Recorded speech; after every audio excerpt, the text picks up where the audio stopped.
అర్జునుడికి ద్రోణాచార్యుడు ఎంతో అస్త్రశస్త్ర విద్యలన్నీ కూడా ఉపదేశించాడు. అది గ్రామంలో ఏమండి అర్జునుడికి ఉపయోగపడింది. కానీ ఏకలవ్యుడు ఇదంతా చూస్తూ ఉన్నాడు. ఏంటి ఏకలవ్యుడు వెళ్ళాడు. వెళ్ళిన తర్వాత నాయనా ఇది నీకు పనికిరాదు, ఒక క్షత్రియులకు మాత్రమే ఈ విద్యను చెప్పాలి. ఏంది ఆ విద్యను చెప్పిన తర్వాత సరేనండి గురువుగారు వెళ్ళొస్తానని చెప్పేసి మళ్ళీ అర్జునుడికి ఏదైతే ఉపదేశిస్తున్నారో అస్త్రశస్త్ర విద్యలన్నీ కూడా చాటుగా చూచి అర్జునుడి కన్నా ఎక్కువ నేర్చుకున్నాడు. ఏంది కానీ నేర్చుకున్న తర్వాత అక్కడ ఏమైంది, గురు విద్య బ్రహ్మ విద్య అవ్వలేదు. మళ్ళీ డైరెక్ట్ గురుగారి దగ్గర వెళ్ళారు, ద్రోణాచార్యుల వారి దగ్గర వెళ్ళి, అయ్యా గురుదేవా మీరు ఉపదేశించిన విద్య ఎంతో బాగుంది, మరి నేను నేర్చుకున్నాను, తప్పనిసరిగా మీ ఆశీస్సులు కావాలండి అని అడిగారు. అడిగేటప్పటికి ఏమైంది, ఈయన వెంటనే గురుదక్షిణ అడిగేశారండి. గురుదక్షిణ అడిగేశారు. ఆ గురుదక్షిణ ఏమైంది అడిగేసరికి బొట్టనది ధర్మం రక్షతి రక్షిత, ధర్మరాజు యుధిష్ఠిరుడు ఇందులో ఉంటున్నాడు. ఏమండి అలాగే భీముడు చూపుడు వేని, అలాగే అర్జునుడు మధ్యవేని, మరి నకులుడు ఉంగరపు వేని, సహదేవుడు చిటికిన వేని.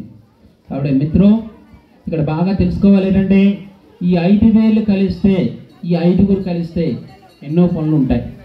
కానీ బొట్టనవేని ధర్మాన్ని తీసేస్తే మరి శక్తి ఉండదు. కాబట్టి ఆత్మమిత్రులారా బంధువులారా, ఇప్పుడు గురు విద్య మహావిద్య అంటే మొత్తం మన శరీరం మొత్తం బంగారం అయిపోయింది అనుకోండి, మరి ప్రాణవాయువు ఉంటుందా?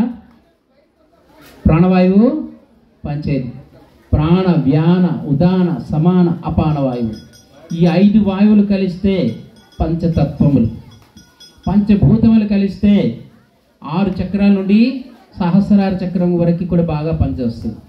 ఇడా పింగళ సుసుమన నాడును ఇవన్నీ కూడా ఎంతో బ్రహ్మ చైతన్యవంతంగా మనకి నడుస్తుంది. కాబట్టి ఇప్పుడు రండి గురు విద్య, గురువు గారికి మనం ఒకసారి ప్రార్థిద్దాం. శ్రీ గురువు సర్వకారణ భూతాశక్తి. గురువు గారు ఏంటంటే అన్ని కారణాలు కూడా ఆధారభూతుడు. గుకారస్యం గుణాతీతం రుకారస్యం మహత్వనః గురుమంత్రేణ పదర్వాక్యం తస్మై శ్రీ గురవే నమః. గు అనగా అంధకారం, రు అనగా ఆలోకం. కాబట్టి గురు శక్తికి ఇప్పుడు మనం వందనం చేద్దాం. ఏమండి ఆ గురు అఖండ గురు, సిద్ధ గురు, ప్రచండ గురు, దివ్య గురు, కాళగురు, ఇంకా ఎన్నో చూసుకుంటే వేదమూర్తి తపోనిష్ట పండిత శ్రీరామ శర్మ ఆచార్యజీ.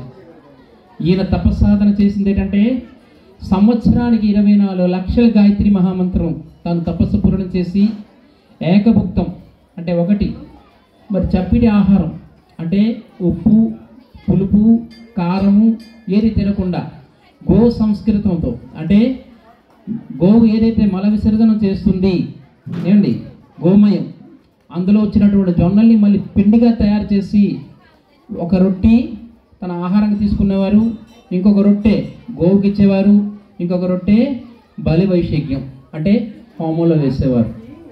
అంటే ఆయన ఆ రోజు కానీ జొన్నలు వేయలేదంటే తను ఏం తీసుకునేవారు, చక్కగా ఒక గ్లాసుడు మజ్జిగ తీసుకునేవారు అంతే. ఇలాగా 24 సంవత్సరాలు పూర్తి చేశారు. 3 సార్లు హిమాలయ యాత్ర చేసి ఇప్పుడు శాంతికుంజ హరిద్వార్ అనే స్థాపన అక్కడ చేశారు. ఇలాగ ఇప్పుడు 27,000 ఇప్పుడు ఇక్కడ పీఠం ఉందే, ఇలాంటిది 27,000 శక్తి పీఠాలు ప్రపంచంలో ఉంది. మనకి 18 శక్తి పీఠాలు ఎక్కడెక్కడ ఉన్నాయో తెలుసు కదా. అలాంటిది గాయత్రి మహావిద్యని తెలియజేసింది.